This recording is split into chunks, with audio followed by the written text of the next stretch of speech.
since we have a new guest on the podcast, James, and I know Curtis isn't here, or else he would usually do this.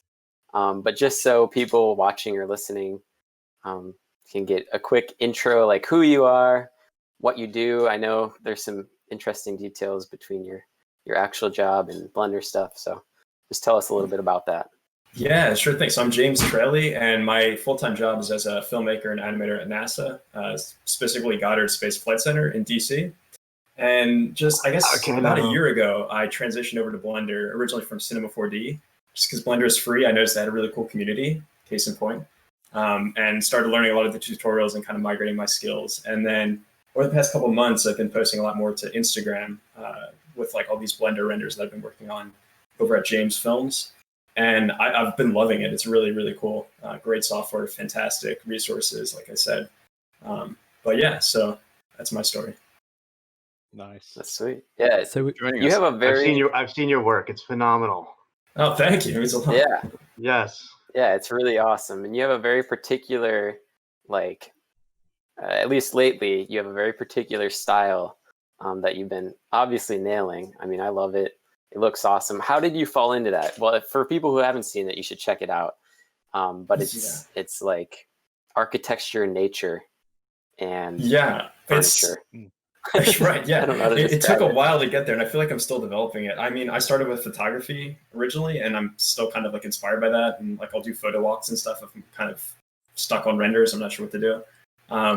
And I don't know, it's just been lots of trial and error. And something about the harmony of nature and the indoors, especially being in quarantine, like I'm actually back with my family right now. It's weird to be home and kind of like locked inside. So I've been kind of longing for long hikes again and in the outdoors. So it's been my way to bring it indoors with the computer. So it's been kind of an interesting experiment to do that. So did you come from Cinema 4D? I did, yeah. Yeah. How long for? Probably like 2 years, something like that. Like off and on. Like I was, like I said, I was mainly a photographer, videographer.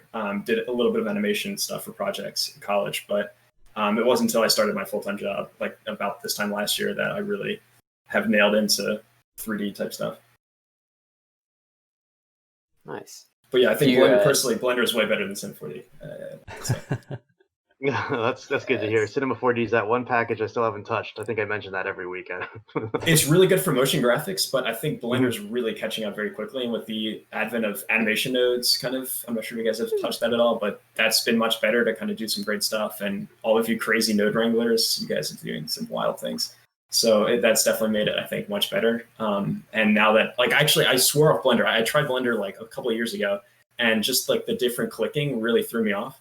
And so I think I just like uninstalled it after like the first day or two of trying it. And then I heard that it had switched back to being left click select. I'm like, oh, that's awesome. Let me try this again. And then the interface was all revamped, really easy to use. And I was like, okay, this is cool. So yeah. Yeah. Yeah. The clicking change, I think, could have been one of the best decisions for getting new users to stick around. Like, yeah, definitely. What an instant turn off that was. I was the same way.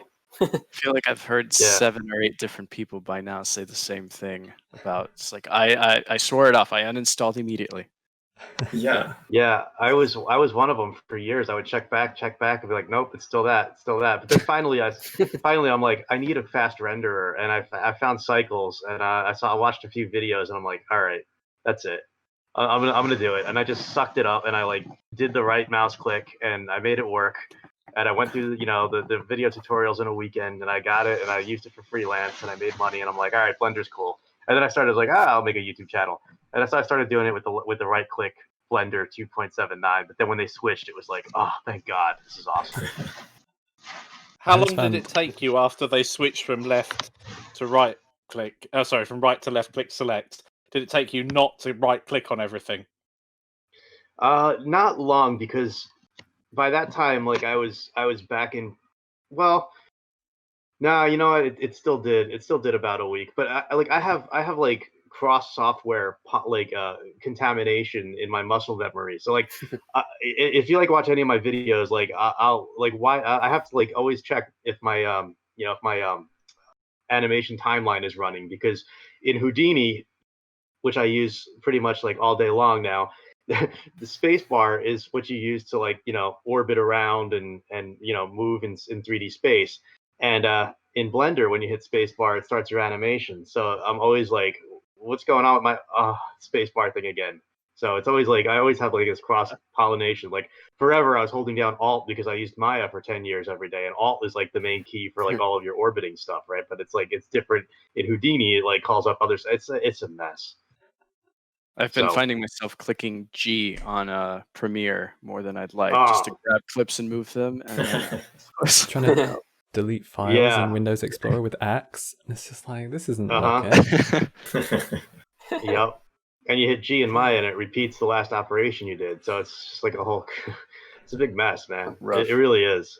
But so that was a good question on how long it takes to get back to that. I don't think I ever will because I have to use different software in different instances all the time. So, like I was using 3D Studio Max again about 2 weeks ago for the first time in a number of years, and I had to like reacquaint myself with all the commands, and I'm like, all right. Takes a while. You get through it. So James, what does it look like to? Oh, sorry. No, go for it. Go ahead. Okay, I was just gonna ask, what does it look like to do film? You said you do film and animation at NASA. Yeah. So we have like I guess basically an in-house production studio, if you will. So we have I guess about 10,000 total people who work at the Goddard campus, and that's like 99% scientists, but just like a small group of us. There's 4 different divisions. There's heliophysics, astrophysics, earth science, and planetary. So I'm on the planetary division. So it's me and 2 other producers, and we'll work directly with the scientists to communicate their data, their results to the public. So they'll come to us with their new findings, and then it's our job to basically translate the intense jargon of whatever they've just discovered into a 2 or 3 minute video that we'll then distribute to the public for them to consume. And it's a really cool process. And I have a science background. I was a geophysics major undergrad. So it makes it like a little bit easier for me to kind of understand what's being said and then try to figure out how to creatively show that. So I guess one of the things I did recently was like a video in the style of Spider-Verse, like the Spider-Verse movie, to talk about this new discovery at Mars where there's like different electric currents that we were observing.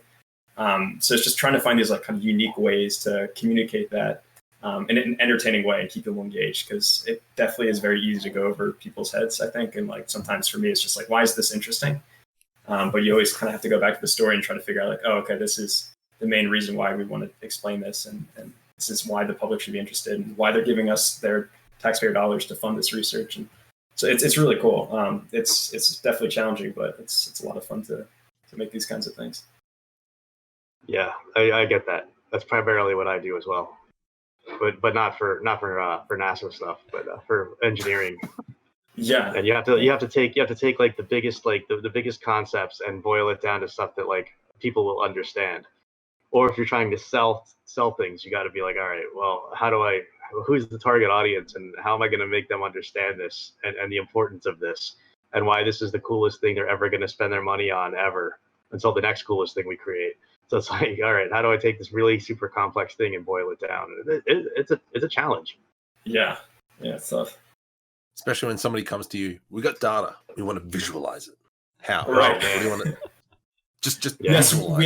We have a bunch of people who work with us who are just PhDs in computer science, and their job is just to take that raw data and make really fun stuff. I'm sure you might have come across like the CGI moon kit before.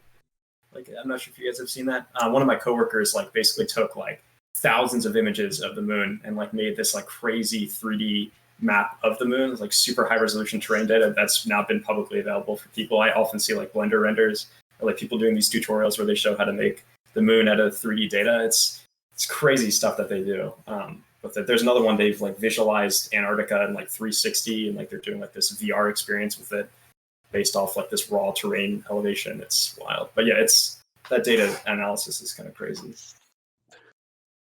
Huh. A lot of data. It's interesting because that seems to be a huge part of NASA's strategy, is really to share, like make art. And, I know they have like a archive of models, 3D models of like their spacecrafts and stuff like that too. I'm not sure if you can see it. It's Hubble Space Telescope. We just like 3D printed it the other day. Whoa. Nice. That's out sweet. there in low Earth orbit. So is that true though? Is that one of their one of their core strategies? I was gonna say like a big thing is like the distribution out there. Yeah, like so a big part of our job, like every single thing we release is Creative Commons. So we want educators, teachers, students to be able to download it and have access to that, especially the models and everything too. So we make all those readily available. And it's great to see, like we have a lot of outreach events too. So like there's a whole group of people who work with us who will try to get us at like little science fair events or different conventions and things to pitch the research. And people always love the free swag. Like we'll always give out like stickers from the missions or whatever. And people eat that up. So there's always that too. But I mean, I guess it's just like the NASA brand. People like the gear, like the stuff, and the kind of the science goes along with it. And so it's just evergreen. People are excited about it.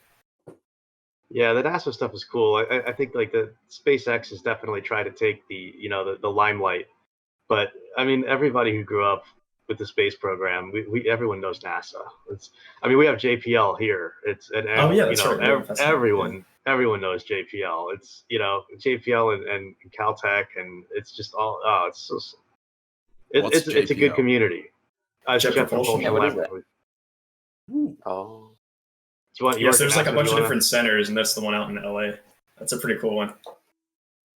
Yeah, I think they control the rover from here. They do, yeah, that's right. Yeah. So the Mars rover, Spirit, and the other one of them died. One of them's still running. Opportunity, is it? Yeah. Yeah. Yeah. So they have a really cool campus over here in South Pasadena or La Crescenta, up there. Yeah. So it's where can we see some of these things that you've worked on, James?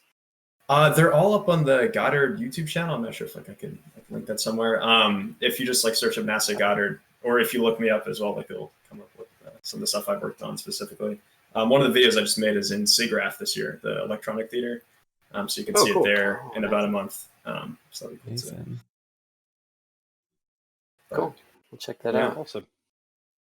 So how did you get started at NASA? Because that's not an easy place to get into. Yeah.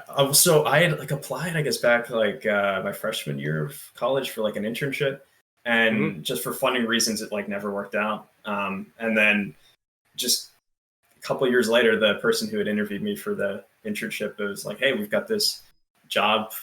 You can come on," and it's like a 1 year long fellowship thing. So I was like, "Oh, this is cool." So I joined, and then my year just expired, and they've extended me onward to a full time, I guess, position here. So. It was just kind of like a spontaneous thing. It was super lucky, just kind of random how it happened. But it probably helped to have a science background for it as well, because that was obviously a big sell to be able to say I understood the science as well with it. And I guess for the longest time too, I didn't realize that I could do film as a career. So I always thought I'm going to go to grad school. That's the natural route. I'll probably go do some kind of research position post grad. But now that I have the ability to do film and science, it's pretty cool to just combine both. Yeah, it's really cool when you can eke out a spot in a really technical company where you get to be creative and you actually get to take the data and visualize it, or take the products and the things you're creating and visualize it and make it really cool. It's a part of 3D graphics that a lot of people don't look at, because a lot of people, I mean myself included, you look at film, you're like, film is great, TV's great, commercials, you want to be the sexy stuff that's really, really cool. But what a lot of people don't realize is that 3D is huge, and entertainment and stuff is like this, and there's this of the more sleepy stuff, but it's really stable, and there's a ton of work in it. And when you kind of fall into that, you're like, it's just, what am I doing? And then all of a sudden you're like, whoa, this is kind of cool. And then you're like, wow, I'm kind of lucky because I get to just burn money doing this stuff, and it's awesome. Yeah. It's great. So I mean, it's a trade-off, but it's another one. It's cool.